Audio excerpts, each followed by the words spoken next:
Hello and welcome back to the Movie Memo Recaps. Today we are going to recap a 2019 movie titled 1917. Please be advised that there will be spoilers ahead.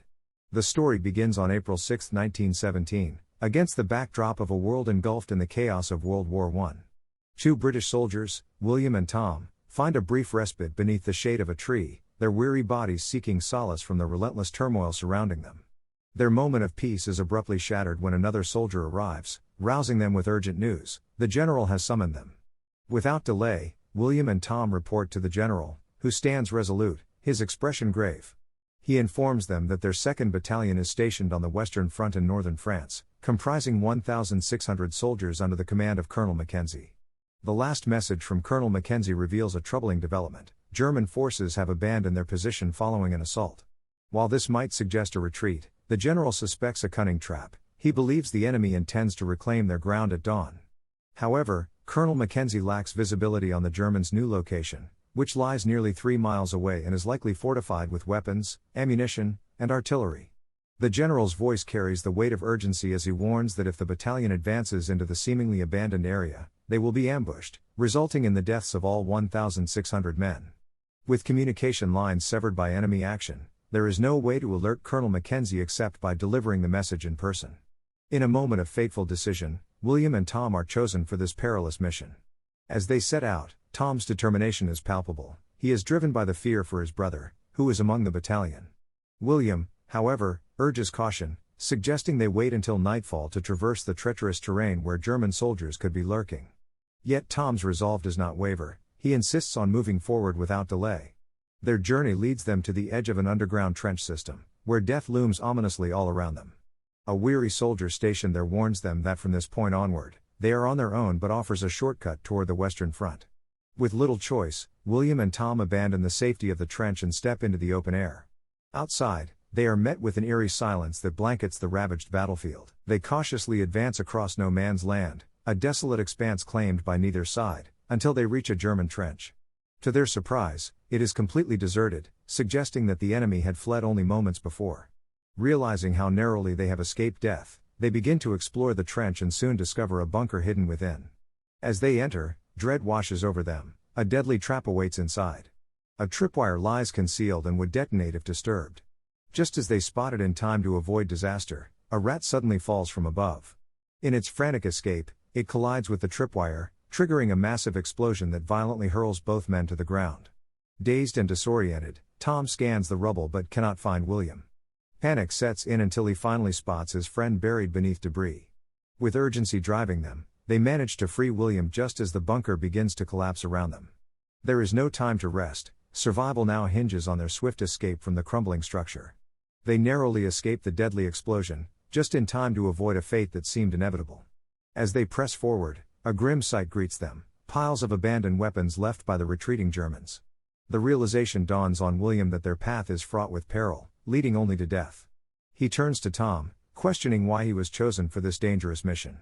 Tom, with a hint of frustration, replies that he did not make the choice, they were merely following orders. A brief argument ensues, but the gravity of their situation soon compels them to set aside their differences and continue their journey. To ease the tension between them, Tom begins to recount a story as they move onward. Gradually, they leave the devastated landscape behind, and for the first time, they are greeted by the sight of greenery. Above them, planes return from their bombing runs, a stark reminder of the ongoing conflict. In the midst of their conversation, Tom learns that William had received a medal for his bravery in a battle the previous year. However, William reveals that he no longer possesses it. He traded the medal to a French captain for a bottle of wine. Tom is taken aback by this revelation. "It was just a piece of tin," William explains. "In a place like this, life can end at any moment.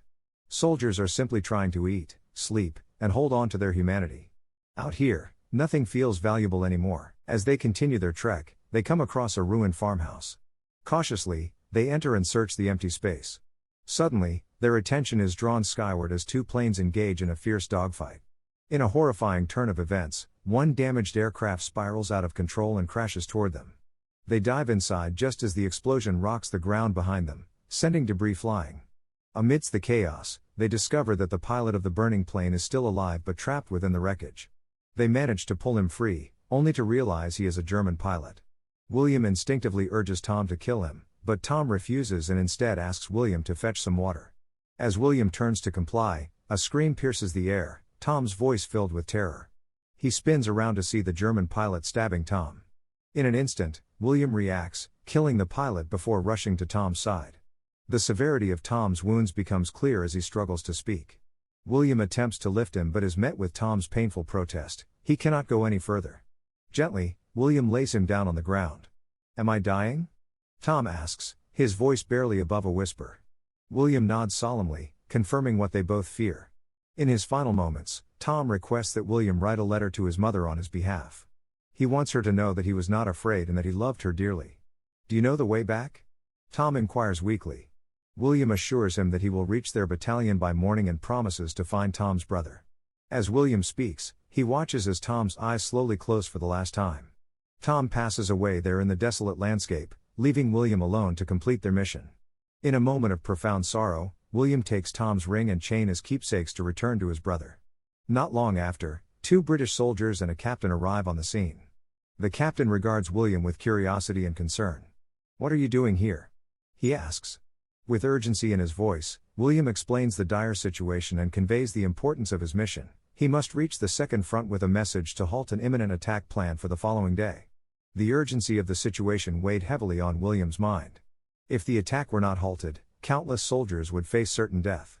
As he stood amidst the chaos, the captain approached him, revealing that their paths aligned. They were heading in the same direction. However, their progress was abruptly impeded by a fallen tree blocking the road, forcing them to pause.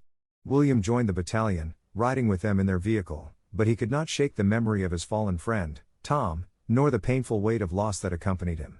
After traveling some distance, the vehicles came to a halt once more. William stepped out, and the captain informed him that the bridge ahead had been destroyed. To cross it, they would need to take a detour of 6 miles, time that William knew he did not have. With a determined resolve, he decided to brave the broken bridge alone.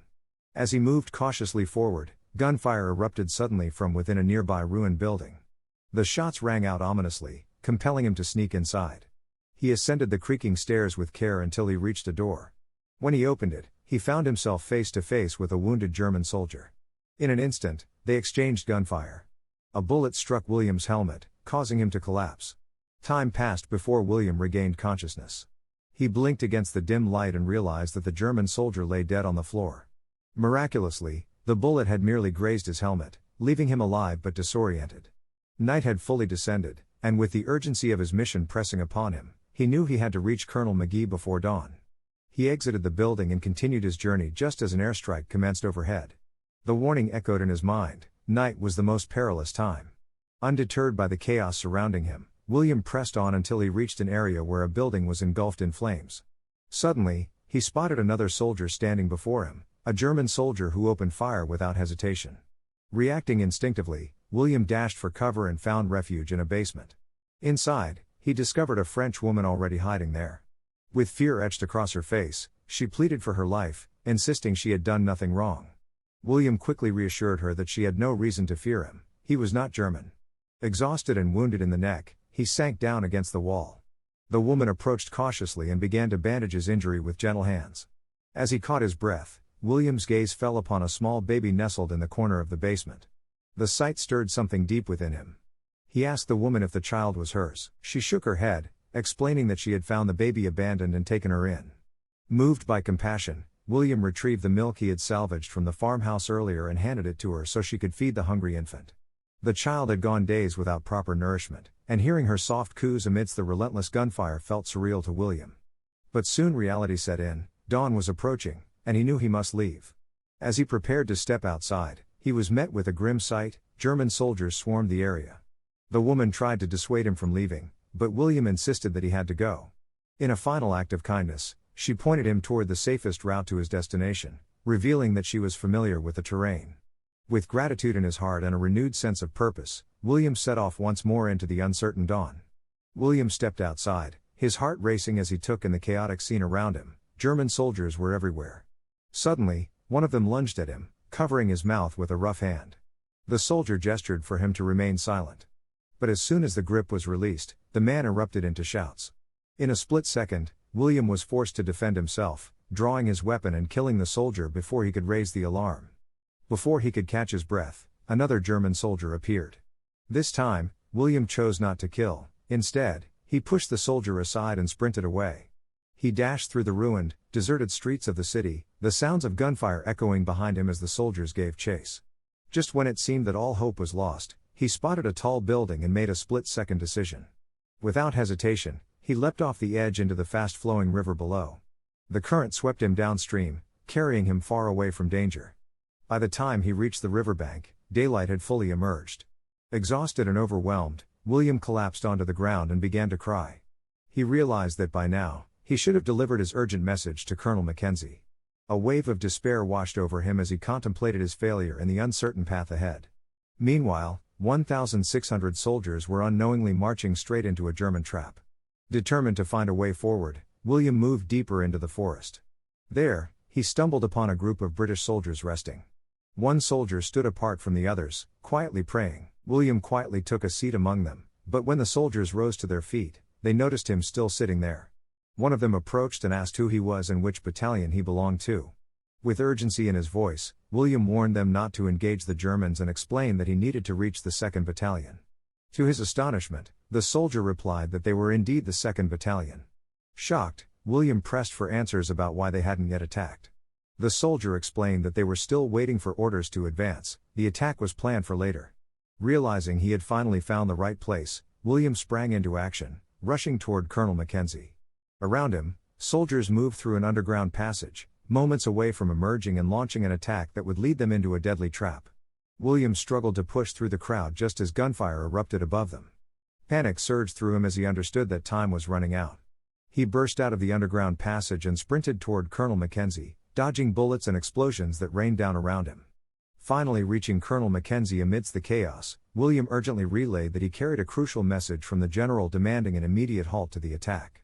But Colonel Mackenzie shook his head, stating that it was too late, his soldiers could not turn back now.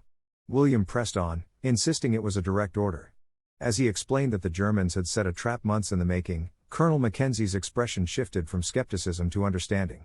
Taking the letter from William, Colonel Mackenzie read it carefully and realized the gravity of the situation. Turning to William with newfound respect, he said, "You did a great job." With that acknowledgement, he ordered all his soldiers to retreat, potentially saving countless lives thanks to William's timely warning. Afterward, William sought out Tom's brother, Black. With a heavy heart, he told him that Tom had been with him but had not survived. Though sadness washed over Black's face, pride for his brother's sacrifice flickered in his eyes. William handed over Tom's ring and chain, promising, "I will write a letter to your mother as Tom requested so she would know he was not alone in his final moments." Finally, we see William walking alone toward a tree. He settled beneath its shade and pulled out a photo of his wife and daughter. Gazing at their smiling faces, he reflected on everything that had transpired, the loss, the bravery, and the weight of survival in a world torn apart by war. Thank you for watching. If you are new, don't forget to subscribe for more recaps. Until next time, have a nice day.